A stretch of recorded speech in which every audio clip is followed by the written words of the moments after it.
you're 19, you're a freshman at UConn, you've already got bipartisan sponsorship in the Connecticut legislature for a bill that you helped create, and you're also in conversations about getting a version of it into federal law for a federal farm bill. So if a 14-year-old like me asked you how that was even possible at your age, what would you tell them? I've always saw how just literally have no shame into asking and learning and experiencing and learning from these experts the same way that you are right now. Having no shame whatsoever in that. How I came up with it is Senator Richard, I reached out to Senator Richard Blumenthal. He came to my home. We spoke of a few ideas. He introduced me to a few people. And then by then, it was just me reaching out to more of the experts, learning about it. And then once you learn about the situation and getting more information about it, then you say, okay, why do we do this? And you just keep questioning it. And then you realize we have many different kind of ideologies that don't really that the American average American does that doesn't really make sense for the environment or for ourselves in general. The Welsh, the word lawn comes from the Welsh word lawn, which originally meant barren land. So we've spent hundreds of years calling that beautiful, the average lawn, and we've put $1 trillion industry on defending it. So everything I'm working on this project is trying to change the part of the lawn that doesn't benefit you or your community.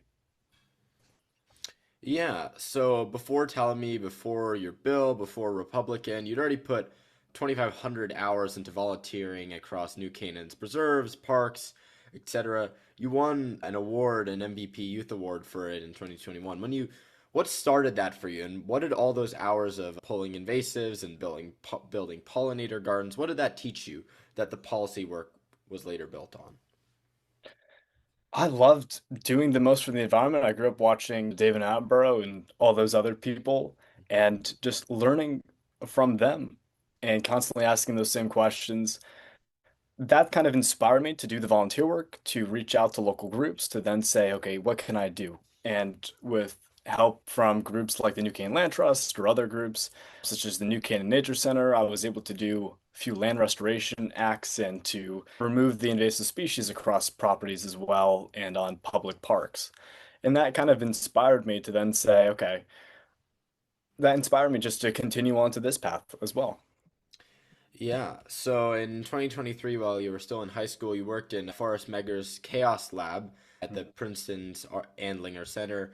In 2024, you joined Brad Oberle's lab at the New York Botanical Gardens studying urban soil carbon. So you could have gone the very more science, quote unquote, route. So why didn't you? And what did you see in those labs that really pushed you towards policy and storytelling instead? The work that Professor Meggers or Dr. Broly have done is astonishing. It's incredible. They are so brilliant. And with those conversations, kind of similar to what you're doing right now, is learning from them and trying to share what they do and the brilliant work that they do with the general public. And sometimes there's a disconnect between what scientists say and what the average American knows or cares for. There's a quote by John Leboeuf, the French philosopher, that said the shortest way to make your fortune is to make sure that it's in their interest to promote yours. With the legislation that we're trying to do, the main points are we're not speaking on the environmental benefits or the carbon benefits. Those are many, and I think renowned people like Doug Tallamy are doing that so very well. But we're focusing on the economic points.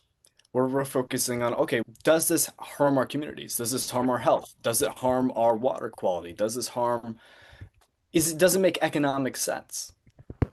And I think that's the point of l- taking what these scientists and the great work that they're doing and simply giving them a stage to display their amazing findings. Yeah, you published in the CTU Mirror, the Orlando Sentinel, PV Magazine. I could go on. Some of that writing has actually helped move the lawn to meadow legislation forward. Walk me through what actually happened. Who did you email first? And what did the first meeting in Hartford actually feel like for you? First meeting in Hartford for trying to get this bill created in the first place. Yes.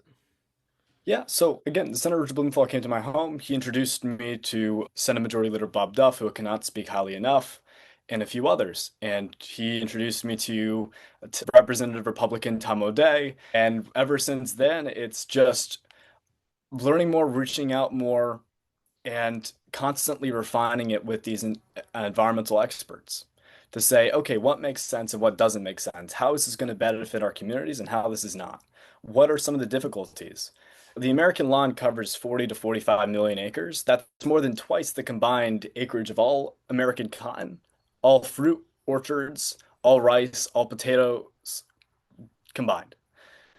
So we have dedicated more land to have a plant that doesn't produce anything than compared to all these other great staple commodities in the agricultural sense. And it's also not even American with the American line. The Kentucky bluegrass is from Europe. Bermuda grass is from Africa. And the most American landscape is the country is just made of imports from these other places. Yeah, so you write for Republic End, which is Bob Inglis's organization. So he's a former Republican congressman who lost a seat in partiality because he believed in a lot of this climate change. And what did writing for a conservative audience really teach you about how to actually move conservatives and right-leaning people on environmental policy? And where does the standard climate movement really go wrong in that regard? Mhm. They are brilliant because they are they're a Republican group that speaks in Republican terms for environmental issues. They don't, again, they speak in what makes economic sense, what's not going to waste any tax dollars for us. And the ideas that they come up with are incredible. So, in that same sense, you that has really helped me to refrain to make this a market-based incentive. Does this make economic sense? Traditional lawn over 20 years costs $20,000, but a native meadow can cost $3,000 over that 20 years. So it's an 85% reduction. Owens Corning, Fortune 500 company, they said that it was nearly 50 times cheaper to have prairie grass, a native meadow, than it was to actually have a lawn. It's to organize those economic arguments and to make sure that the environmental initiatives that we have are not going to be costing the taxpayer any money, or it's going to be saving much more money in the future. And I think their framing on it is very good at that. Yeah, so this is a little bit about the bipartisan piece specifically. So Tom O'Dea is a Republican state representative. Bob Duff is the state Senate Majority Leader, who's a Democrat, and Senator Blumenthal supports at the federal level. And getting Republicans sign on alongside that kind of Democratic backing, it's not trivial. So what argument really moved O'Dea, and what did you not say that you wanted to? You can't make up anything. You can't make up or promise everyone something if it's not true. But what you can do is if you're in a room of people who value a certain thing, you can speak in their language. The same thing what Republican Ian taught me very well is if you're in a room full of Republicans, they're going to care more about property rights and tax incentives. If you're in a room full of Democrats, most likely they're going to be more focused on the carbon, the environmental benefits. So you have to focus on what each group cares about. And because there are so many various benefits into converting the part of your lawn that doesn't serve you into meadows, the part of your lawn that you don't have your children playing on and anything else, then there's so many other benefits of it that you can actually talk to both sides in a very bipartisan language. Yeah, a particular part of your resume said that you're now in conversations about integrating a residential pollinator habitat framework into the National Farm Bill. So, how did your Connecticut work really become a federal conversation, and who or what really picked that up?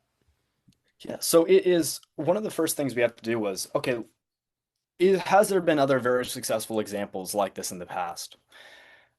And one of the first groups that we spoke to was Pennsylvania, where they had a program where they were 300% oversubscribed because of how successful these programs were, because there's a lot of demand for it, because of all the other benefits associated with lawns to meadows. There are other programs, such as the Lawns to Legumes program in Minnesota, and that had, I think, roughly 10,000 applicants in the first year. And speaking with the people there and understanding how their program worked, I think they also mentioned that 10,000 people actually signed on to do get a monetary benefit of it, grant, a grant for it. But 10,000 of them did additionally because they had the social proof of everyone else was doing it. And over 6 years, they got about 42,000 people or families that actually converted their lawns into meadows. So it is a real demand for these ideas.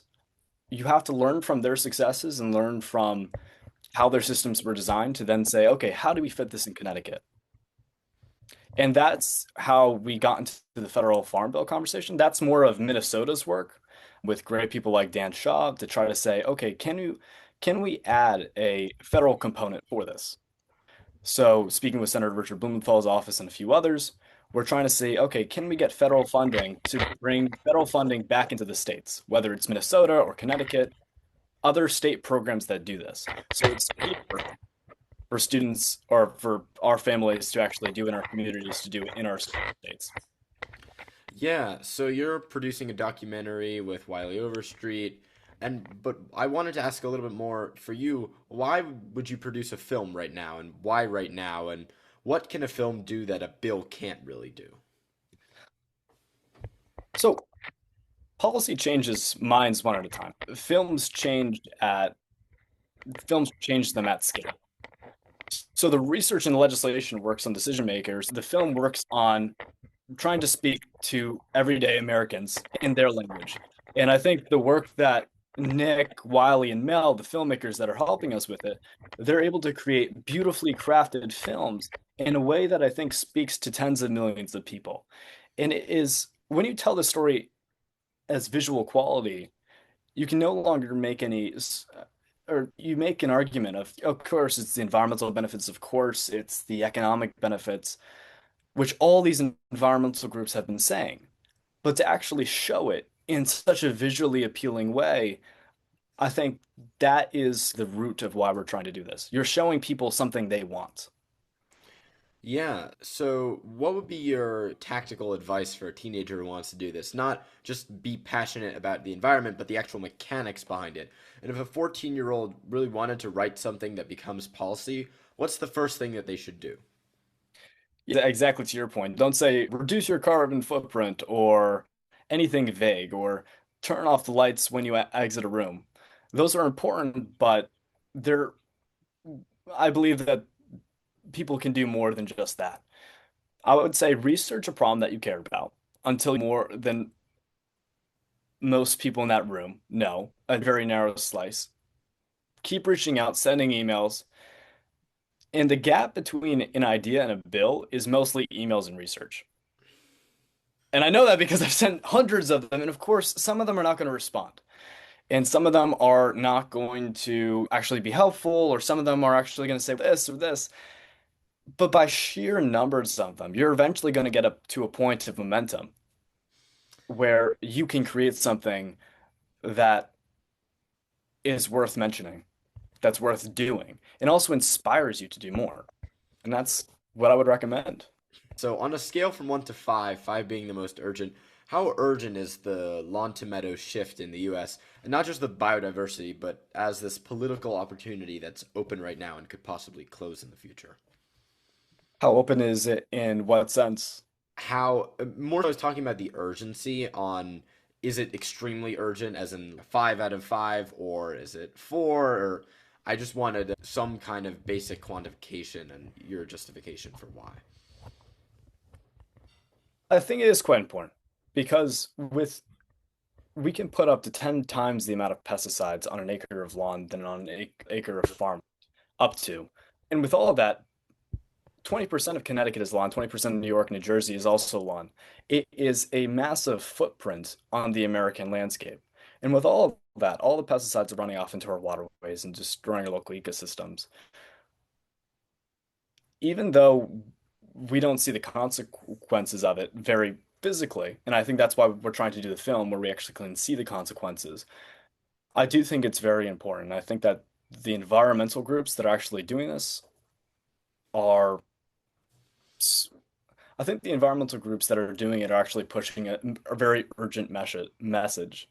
And I do think in the not too distant future, native meadows will emerge as a signature of a thoughtful design and lasting value. So just as chef's kitchens or walk-in closets became staples of a discerning home buyer, I would say buyers will ask if this push actually, if we keep pushing for this idea, buyers will ask, does this property support my community? Does this landscape regenerate itself? Or does it demand constant input and expense? Is this going to cost me money? And I think that's the kind of point. We're not focusing on the environmental benefits. We're focusing on doing this for your community and doing this for your pockets. And I think once people see that, then they're going to start shifting a lot more. Yeah, so who are a few people who I should interview next? They could be policy people, scientists, conservatives writing about climate, anyone whose work you think my generation should be hearing from. You spoke with Doug Tallamy. I would recommend Dave Wagner as Doug Tallamy did in his interview, but I would be happy to send you a list afterwards. Yeah, I'll definitely email you with a follow-up. And I got one more question. I really do asking this question. I ask it to every scientist, and it's if you had one sentence to say to the next generation, what would it be? Of Be passionate and execute. That's literally it.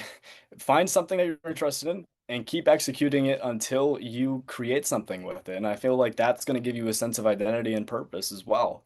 And you're also going to be doing something meaningful for your community. And if everyone does that, I think the world's going to be a lot better place. As cheesy as it sounds.